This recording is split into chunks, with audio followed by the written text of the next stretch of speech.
میں کن لایا تے آواز آندی ربی حبلی امتی ربی حبلی امتی، بلکہ علماء نے لکھی ہے کتاباں دے اندر، سیرت دیاں کتاباں چ موجود ہے۔ رب ذوالجلال نے فرمایا اشہدو یا ملائکتی، اے میرے فرشتیوں گواہ ہو جاؤ۔ مولا کیڑی گل دے گواہ ہو جائیے؟ فرمایا حبیبی لا ینسا امتہ عند الولادۃ فکیف ینسا امتہ فی یوم القیامت۔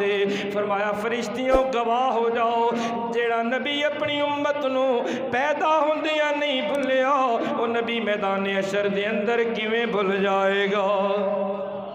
یہ وجہ ہے کہ تسی علماء کو سنتے رہندے ہو، میدان حشر دے اندر نبیوں نے کہنا اذهبوا الی غیری، حضور نے کہنا آنا لہا، مینوں اللہ نے یہ منصب عطا فرمایا، میرے غلاموں آ جاؤ، اے بھولے بھٹکے انسانوں آ جاؤ، جن کی لب پہ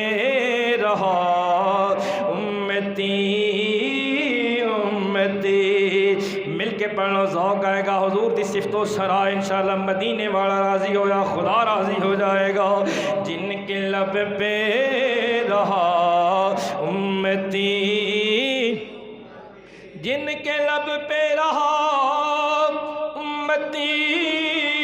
امتی، یاد ان کی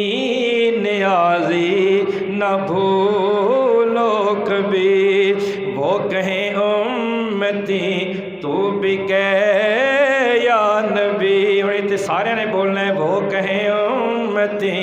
تو بھی کہے یا نبی، وہ کہیں امتی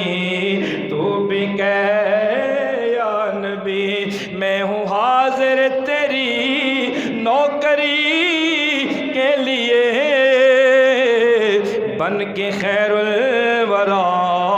آ گئے مصطفیٰ، بن کے خیر الورا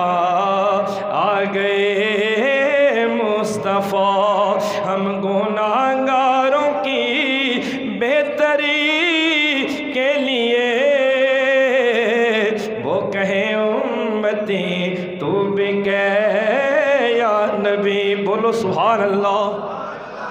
دوستان عزیز، میرے کریم نبی علیہ السلام نے اپنی امت نو یاد فرمایا، پیدا ہوندے ہو سکتا ہے کسی ذہن دے اندر کوئی دنیا دار کوئی اور قسم دا بندہ سوچ بیٹھے یہ کیویں ہو سکتا ہے کہ بچہ پیدا ہوندی بولنا شروع کر دے؟ ہو سکتا ہے انہاں مولویاں نے پیراں نے سنیاں نے اپنی طرفوں یہ چیزاں جوڑ کے عوام نو جوش دلایا کہ پیدا ہوندیاں بچہ جنوں اپنی ہوش تے خبر کوئی نہیں ہوندی، جڑا بے خبر پیدا ہوندا ہے کیویں بول سکدا ہے؟ آئیے میری سرکار دے غلاموں، اے جملہ